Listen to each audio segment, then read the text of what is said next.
Aboard the immense alien dreadnought Zephyrian, which silently drifted above the earth like a harbinger of doom, Father Byron felt the crushing weight of his mission settle on his shoulders. The warship's interior was alien beyond comprehension. Walls pulsed with bioluminescent veins that responded to the beings within, and strange glyphs floated in the air like ghostly projections. Yet, despite the overwhelming foreignness of it all, Byron was calm. He had come to plead for the survival of his people, believing that even war-hardened creatures from another world could be reasoned with. Before him stood the towering beings Gax and Oxy, the commanders of the invasion fleet, their cold, alien minds ready to extinguish humanity unless something stopped them. Byron had hoped his words, his faith, and his belief in redemption would be enough to do just that. Gax, the first of the commanders, was a massive, reptilian figure, his armor made of interlocking scales that shimmered under the chamber's ambient light. His eyes were slitted and golden, filled with a cruel intelligence sharpened by millennia of warfare. He stood motionless, arms crossed over his broad chest, every muscle ready for conflict, though his demeanor radiated calm, patient control. Oxy was his opposite in form, tall and impossibly thin, with long, bony limbs wrapped in pale, membranous skin that seemed to glow faintly. His face was smooth and expressionless, save for dark, sunken pits where his eyes should have been. Unlike Gax, who exuded power and confidence, Oxy was quiet, watchful, his movements slow and deliberate, like a spider waiting for its prey to walk into its web.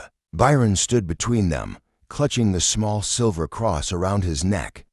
"I've come to ask you to reconsider this invasion," he said, his voice steady but filled with urgency. "Whatever you hope to gain from this war, I believe there is another way.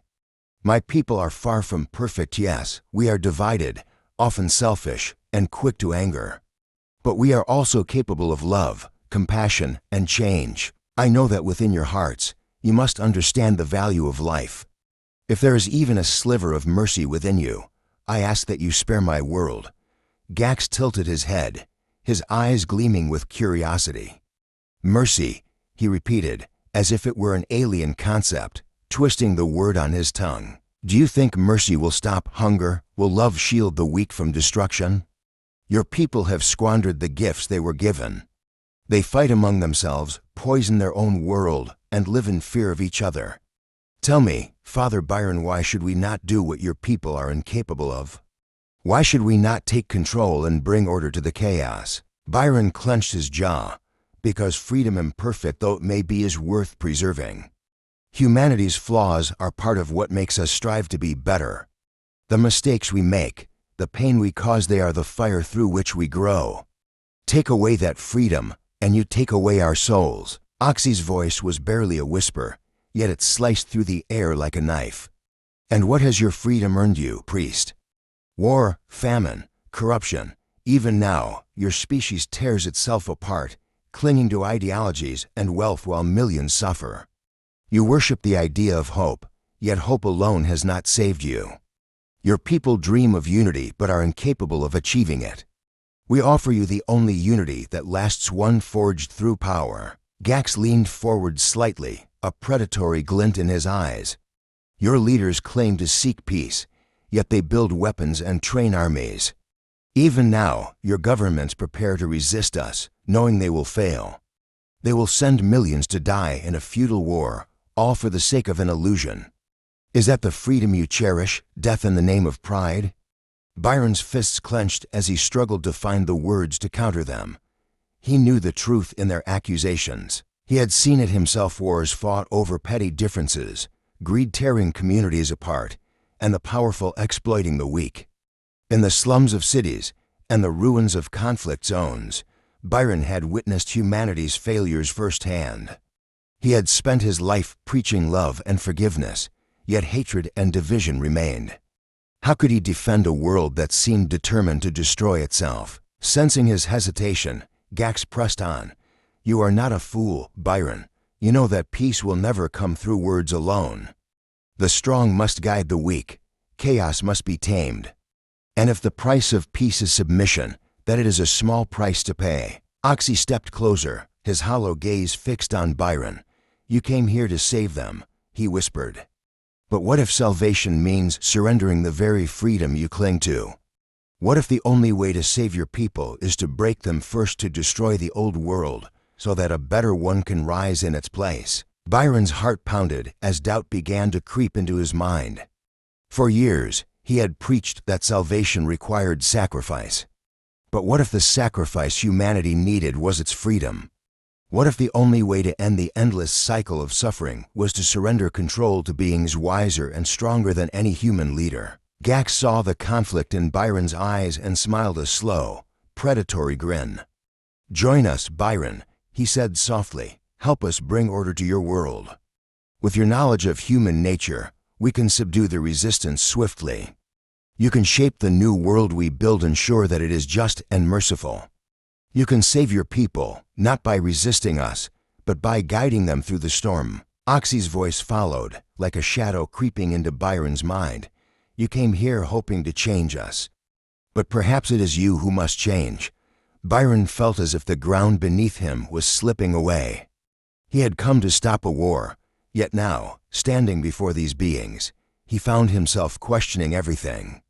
What if resisting them was not an act of heroism, but of arrogance? What if true salvation lay not in defiance, but in submission? He thought of the suffering he had seen, the hungry children, the ruined cities, the senseless violence. Could he really say that humanity was better off with its flawed freedom? Taking a deep breath, Byron looked up at the two alien commanders. "If I join you," he said slowly, "there will be no slaughter. You will spare the innocent, and the new world you create. It will be one of order, not fear." Gax nodded, satisfaction gleaming in his eyes. "Agreed." Oxy's lips curled into the faintest semblance of a smile. "You will help us bring peace, Byron, the kind of peace your people could never achieve on their own." With a heavy heart, Byron accepted the ceremonial cloak they draped over his shoulders. The alien fabric clung to him like a second skin, cold and heavy with the weight of his decision. He was no longer a priest of Earth, but an emissary of conquest. And yet, in his heart, he believed that he was doing the right thing. He would guide humanity through the fire, and in the end, they would emerge stronger, purified by the flames of surrender. As the engines of the Zephyrian roared to life, and the invasion fleet began its slow, ominous descent toward Earth, Byron stood silently on the bridge beside Gax and Oxy. Through the immense viewport, the planet lay spread out beneath them, a vast, delicate orb of swirling blues and greens, teeming with life and chaos. Soon, that fragile beauty would be reshaped under the iron will of the invaders. Alien warships, sleek and deadly, drifted into formation like predators encircling wounded prey, their blackened hulls reflecting the dim starlight. In moments, they would breach the atmosphere, and the invasion would begin in earnest. Sirens rang softly across the deck, accompanied by strange pulses from the ship's neural core, a rhythmic hum, as if the Zephyrian itself anticipated the coming storm. Byron clasped his hands behind his back, his knuckles white from the pressure. His body stood still, but his thoughts raced images of Earth's cities overrun by alien forces, monuments crumbling, families huddled in fear, soldiers fighting hopeless battles. In those brief moments, he realized how small human resistance would seem from this vantage point, no more than sparks flickering in the darkness, soon to be extinguished. And yet, beneath the weight of guilt and doubt, a grim resolve took hold. There was no other way. Humanity's freedom, flawed and beautiful as it was, had become a burden too heavy to bear. His role now was not to preserve the old world, but to guide the birth of a new one where fear and chaos would finally give way to peace, no matter the cost. Gax turned toward him, his golden eyes glinting with approval. "It begins," the alien commander rumbled. "Your people will fight, of course, they will resist, as all species do. But with you at our side, their defiance will crumble faster than their walls." Oxy drifted closer, his translucent form shimmering as he spoke in his soft, unsettling whisper. "You will speak to them when the time is right, Byron. They trust your voice. You will convince them that surrender is the only path forward. You will show them that peace lies not in defiance, but in acceptance." Byron nodded slowly, feeling the weight of his task settle like chains upon his soul. He thought of the churches where he had once preached hope, the orphanages where he had cradled broken children, the hospitals where he had prayed over the dying. All those places, all those people soon, they would fall under alien rule. But perhaps, he told himself, this new order would bring the peace that had eluded humanity for so long.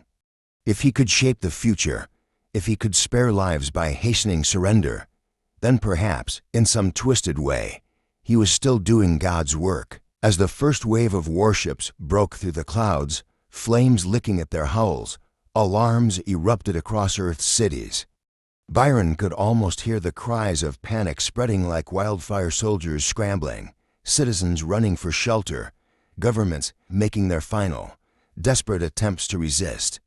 His heart clenched at the thought of those who would suffer, but he pushed the feeling aside. The suffering was inevitable. What mattered now was what came after. "Open the transmission channels," Gax commanded, his voice sharp with authority. "Let the leaders of this world know what is coming." Oxy's thin fingers brushed over a control panel, and a translucent map of Earth shimmered into existence in the air before them. Major cities blinked on the display: New York, London, Tokyo, Beijing, and countless others. "You will speak to them soon," Oxy murmured to Byron, his voice like the wind slipping through a cracked door. "You will offer them a choice: resist and be broken, or surrender and be spared. They will listen. They always listen." Byron stared at the map, feeling the enormity of the moment settle over him. Billions of lives hung in the balance. In a matter of hours, the world as he knew it would cease to exist. And yet, he told himself again, this was the only way. There could be no redemption without destruction. The old world had to die for the new one to be born. Taking a deep breath, Byron stepped forward, his reflection briefly catching on the glassy surface of the viewport. He barely recognized the man staring back at him. He looked older, hardened by the choices he had made. A shepherd without a flock, leading not with love, but with inevitability. He bowed his head for what might be the last time, whispering a quiet prayer.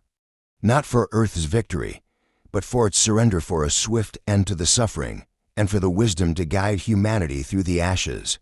"Lord," he murmured under his breath, "grant me the strength to do what must be done." As the Zephyrian plunged deeper into the planet's atmosphere, Byron stood firm between Gax and Oxy, the cloak of conquest draped across his shoulders, his mind clear, his heart heavy, and his resolve unbroken.